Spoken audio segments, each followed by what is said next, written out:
Stage 4 మోకాళ్ల అరుగుదలకి నొప్పి లేకుండా కీళ్ల మార్పిడి ఆపరేషన్ చేయబడును. Doctor Ramesh Gajula, endoscopic spine ortho surgeon and pain physician, panacea spine pain ortho and sleep center, Uppal, Hyderabad. Tadepalligudem నియోజకవర్గంలో గత వైసీపీ ప్రభుత్వంలో ఇక్కడ ఎమ్మెల్యేగా ఉండి మంత్రిగా పనిచేసిన కొట్టు సత్యనారాయణ కోట్లాది రూపాయలు అవినీతి చేస్తారంటూ గత కొన్ని రోజులుగా కూడా తాడేపల్లి నియోజకవర్గ వ్యాప్తంగా కూడా కూటమి నాయకులు ఆరోపిస్తున్నారు. ప్రస్తుతం ఇదే విషయంపై మనతో మాట్లాడడానికి బీజేపీ సీనియర్ నాయకులు నరిసే సోమేశ్వరరావు ఉన్నారు.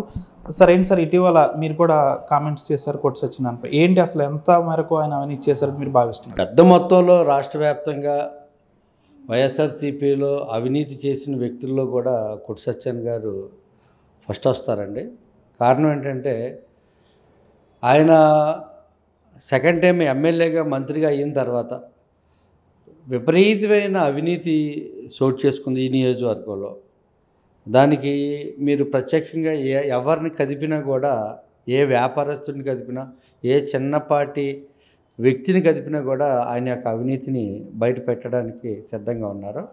ఎందుకంటే ఒక సామాన్యుడు ఇల్లు కట్టుకోవాలంటే కే ట్యాక్స్ పేరు మీద కొట్టు సత్యనారాయణ గారిని కలిసి వస్తే కానీ మున్సిపల్ అధికారులు స్పందించినటువంటి తీరు, ఒక సామాన్యుడు వ్యాపారాన్ని ప్రారంభించాలి అంటే కే ట్యాక్స్ ద్వారా కొట్టు సత్యనారాయణ గారిని కలిసే పరిస్థితి.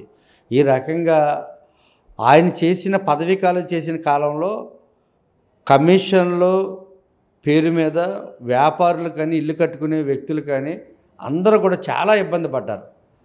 అంత అవినీతిమయమైపోయింది కొట్టు సత్యనారాయణ గారిది.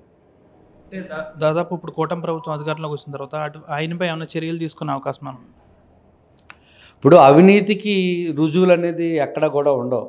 ఇవాళ ఒక కన్స్ట్రక్షన్ జరుగుతుందంటే వాళ్ళ ద్వారా ఒక 20 లక్షల రూపాయలు ఇచ్చినా, 10 లక్షలు ఇచ్చినా ఒక గదిలో జరుగుతుంది, వాళ్ళిద్దరి మధ్య జరుగుతుంది, దానికి సాక్ష్యం ఉండదు. కానీ ఎవరైతే డబ్బులు ఇచ్చారో ఆ వ్యక్తులు బయటకు వచ్చి బాధతో ఈ దుర్మార్గుడు ఇంత ఈ రకంగా మా దగ్గర డబ్బులు తీసుకున్నాడు అని వాళ్ళ సొంత మనుషులు, ఎక్కడ దాకండి, ఇక్కడ గుండుబల్ బల్సులరావు గారు అని వైఎస్ఆర్సీపీలోనే కొట్టు సత్యనారాయణ గారితో పాటే ఉండేవారు. ఆయన ఇక్కడ బిల్డింగ్, ఈ టర్నింగ్లో బిల్డింగ్ కట్టుకోవాలంటే ఫస్ట్ పర్మిషన్ ఇచ్చినట్టు ఇచ్చి తర్వాత ఆపేశారు. ఏంటి అనుకుంటే ఆయన కలాలన్నారు. అప్పుడు మారం వెంకటేశ్వరరావు గారు అనే వ్యక్తి ఆ పార్టీలోనే ఉండేవారు. ఆయన తీసుకెళ్ళి ఆయన 20 లక్షలు అడిగితే 10 లక్షలు సెటిల్ చేసి 10 లక్షలు ఇచ్చి వచ్చి, ఏమే ఇంత కష్టపడ్డాను, నా దగ్గరే 10 లక్షలు తీసుకున్నాడు మీ ఓడు అని చెప్పి బాధపడి ఊరంతా చెప్పిన సందర్భం. అంటే వాళ్ళ సొంత మనుషుల దగ్గరే డబ్బులు తీసుకునే సందర్భాన్ని ఇవాళ ఈ నియోజకవర్గంలో చూడడం జరిగింది. అంటే అప్పట్లో వైసీపీ ప్రభుత్వంలో ఇక్కడ కనీసం చిన్నపాటి అభివృద్ధి కూడా జరగలేదంటున్నారు. అంటే ఇప్పుడు కూటమి ప్రభుత్వం వచ్చిన తర్వాత మీ కూటమి ప్రభుత్వంలో ఇక్కడ ఎటువంటి అభివృద్ధి జరిగింది సార్? గతంలో కూడా సంక్షేమంతో పాటు అభివృద్ధి చేసే అవకాశం కొట్టు సత్యనారాయణ గారి దగ్గర ఉందండి. కానీ ఆయన కేవలం అతని అనుకున్న కమిషన్ రాక అభివృద్ధిని ఆపేసేయడం జరిగింది. జస్ట్ లైక్ చిన్న ఉదాహరణ ఏంటంటే, ఈ యొక్క సంత మార్కెట్లో ఇక్కడ మా పెట్రోల్ బంక్ దగ్గర నుంచి శ్మశానం రోడ్డు వరకు 1,30,00,000 రోడ్డు శాంక్షన్ అయ్యి నిధులు ఉంటే కాంట్రాక్టర్ ఆ రావులపాలెం అతను ఇతనికి కావలసిన పర్సంటేజ్లో కాంట్రాక్ట్ కమిషన్ ఇవ్వలేదని ఆ వర్క్ ఆఫ్ చేయడం జరిగింది. అలాగే శశి కాలేజీ రోడ్డు 3 కోట్ల రూపాయలతో జరిగే వర్క్ను కూడా ఆ కాంట్రాక్ట్ దగ్గర ఇతనికి కావాల్సినంత కమిషన్ ఇవ్వలేదని వర్క్లు ఆఫ్ చేయడం జరిగింది.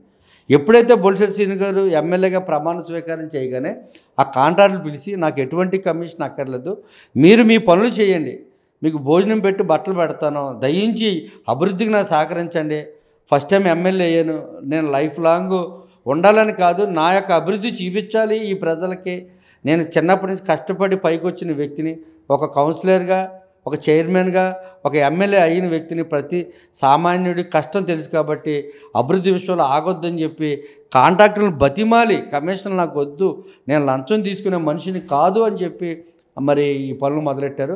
అద్భుతంగా అండి. ఇప్పుడు సంవత్సరాలు కూడా అవ్వట్లేదు, 13 కోట్ల రూపాయలు అభివృద్ధి జరుగుతుంది ఈ నియోజకవర్గంలో. మరి ఇవన్నీ కూడా గత 5 సంవత్సరాల ముందే జరగాలి కదా. ఆ టైంలో వచ్చిన వర్కులను కూడా ఆపేసిన పరిస్థితి, కమిషన్ల కోసం ఆపేసిన పరిస్థితి ఈ నియోజకవర్గంలో ఉంది. మీ పార్టీ విషయానికి వస్తే, గతంలో ఇక్కడ మీ పార్టీకి చెందిన పైడికొండల మాణిక్యాలరావు ఎమ్మెల్యేగా, మినిస్టర్గా కూడా ఉన్నారు. చాలా కోట్లాది రూపాయలు కూడా అభివృద్ధి చేశారు ఇక్కడ. ప్రస్తుతం మీ పార్టీ పరిస్థితి ఇక్కడ ఏ విధంగా ఉంది? వచ్చే ఎన్నికల్లో మీ పార్టీ నుంచి ఇక్కడ ఏమైనా పోటీ ఉండే అవకాశం ఏమైనా ఉంటుందండి? అంటే తాడేపల్లిగూడెం నియోజకవర్గం మీకు ఒక సెంటిమెంట్గా కూడా ఉండే అవకాశం ఉంది. ఇక్కడ పోటీ ఏ విధంగా ఉండబోతుంది వచ్చాను? అంటే పైడికొండల మాణిక్యాలరావు బై బర్త్ భారతీయ జనతా పార్టీలో ఉండి క్రమశిక్షణ గల లీడర్గా, ఆయన మొదటి టైము ఎమ్మెల్యేగా మంత్రిగా అయిన తర్వాత ఒక క్రమశిక్షణ కలిగిన సామాన్యమైన వ్యక్తి ఒక ఎమ్మెల్యే మంత్రి అయితే, ఈరోజు ఈ తాడేపల్లిగూడానికి నిట్టు వచ్చింది అంటే ఆ రోజు ఏలూరు తీసుకెళ్ళడానికి చాలామంది పెద్ద ఎత్తున ప్రయత్నం చేశారు. కోట్లాది రూపాయలు చేతులు మారాయని పేపర్ ద్వారా మీడియా ద్వారా వస్తే అప్పుడు కూడా ఈ పైడికొండల మాణిక్యాలరావుకి డబ్బులు కూడా ఆశ చూపిన సందర్భం ఉన్నప్పటికీ కూడా ఆల్రెడీ ఏలూరు శాంక్షన్ అయిపోయి ఏలూరు వెళ్ళిపోయినప్పటికీ కూడా అప్పుడు కలెక్టర్ భాస్కర్ గారి మీద కేకలేసి చంద్రబాబు నాయుడు దగ్గర తన రాజీనామా పత్రం పెట్టి అక్కడ ఢిల్లీలో అమిత్ షా దగ్గర నేను రాజీనామా చేస్తానని నిట్టి ఇవ్వకపోతే అని చెప్పేసి నిట్టి తీసుకురావడం జరిగింది. మరి అది ప్రజలు ఇవాళ స్థిరస్థాయిగా ఉండిపోయింది. ఆ రోజు మాణిక్యాలరావుతో పాటు ఇప్పుడు ఉన్నటువంటి ఎమ్మెల్యే బొలిశెట్టి శ్రీను గారి సహకారం కూడా తీసుకుని వాళ్ళిద్దరు కాంబినేషన్లో వాళ్ళ నిట్టి రావడం జరిగింది. అద్భుతంగా వాళ్ళ బీజేపీ పార్టీ చాప కింద నీరులాగా బలపడింది. కాకపోతే ఏంటంటే బీజేపీలో కార్యకర్తలు ఆర్థికంగా బలమైన వ్యక్తులు ఉండరు. ఒక క్రమశిక్షణ పార్టీ నిబద్ధతతో కలిపి ఏదైనా ఒక కార్యక్రమం ఇస్తే చేయడం వరకు చేస్తారు, ప్రజల్లో తిరుగుతారు. ఆర్థిక పరిపుష్టి వాళ్ళ ఉన్న ప్రస్తుత రాజకీయాల్లో ఆర్థికంగా బలంగా లేని కారణంగా పార్టీ ఎదుగుదల ఇంకొంచెం ఆలస్యం అయ్యే పరిస్థితి ఉంది. కానీ మీరన్నట్టుగా రాబోయే రోజుల్లో మరి స్థానిక సంస్థల్లో ఇక్కడ ఏమైనా సరే అవకాశం, ఎందుకంటే ఎమ్మెల్యే జనసేన ఉన్నారు, టీడీపీ పైన రాష్ట్రంలో ఉంది. ఇక్కడ ఏ చైర్మన్ అయినా వైస్ చైర్మన్ అయినా కౌన్సిల్లో కానీ పార్టీకి మా భారతీయ జనతా పార్టీకి అవకాశం వస్తే తప్పగా ఎన్నికల్లో పోటీ చేస్తాం. ఎందుకంటే ఇక్కడ కూటమిలో మా ఎమ్మెల్యే గారు చాలా అద్భుతంగా మా టీడీపీని కానీ బీజేపీని కానీ ఒక సొంత తమ్ముళ్ళలాగా చూసుకుని ఎవరికి ఏ ఇబ్బంది వచ్చినా కూడా ఇమ్మీడియట్గా రెస్పాండ్ అవుతున్నారు. నేను రాష్ట్రంలో ఎక్కడా లేని విధంగా ఈ నియోజకవర్గంలో కూటమి కరెక్ట్గా వెళ్తుంది.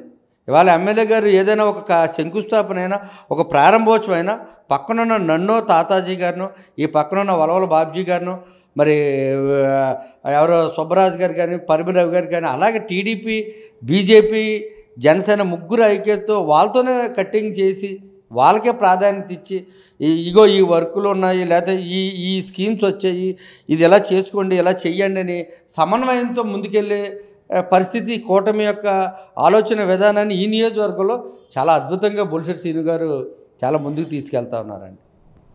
గత వైసీపీ ప్రభుత్వంలో కొట్టు సత్యనారాయణ ఎవరైతే మాజీ మంత్రిగా పనిచేశారో కనీసం కమిషన్లకు సరిగా రాకపోవడంతో నియోజకవర్గ అభివృద్ధి కుంటుపడేలా చేశారన్నారు. కూటమి ప్రభుత్వం వచ్చిన సంవత్సరంన్నరలోనే తాడేపల్లిగూడెంలో కోట్లాది రూపాయలు అభివృద్ధి జరిగిందంటున్నారు. అయితే తాడేపల్లిగూడెం నియోజకవర్గంలో బీజేపీ పార్టీ కూడా బలోపేతంగానే ఉంది. అనేక పథకాలను ఇక్కడికి గ్రామీణ స్థాయిలో వెళ్లే విధంగా కూడా చూస్తున్నామన్నారు. కూటమి ప్రభుత్వంలో రాష్ట్రంలో ఎక్కడా లేని విధంగా జనసేన, బీజేపీ, టీడీపీ 3 పార్టీలు కూడా ఇక్కడ కలిసికట్టుగా పనిచేస్తున్నాయంటున్నారు నర్సీ సోమేశ్వరరావు. వీడియో జర్నలిస్ట్ శేఖర్తో మనోజ్ RTV తాడేపల్లిగూడెం నుంచి. తెలుగులో న్యూస్ కి ఫాస్టెస్ట్ యాప్ ఇప్పుడు టోటల్లీ న్యూ అవతార్లో జస్ట్ 5 సెకండ్స్ లో కంప్లీట్ న్యూస్. సోషల్ మీడియాలో ట్రెండ్స్ కి one stop solution. Live TV app voice search option తో ఇప్పుడే డౌన్లోడ్ చేయండి లేదా అప్డేట్ అయిపోండి. యాప్ లింక్ డిస్క్రిప్షన్ లో ఉంది.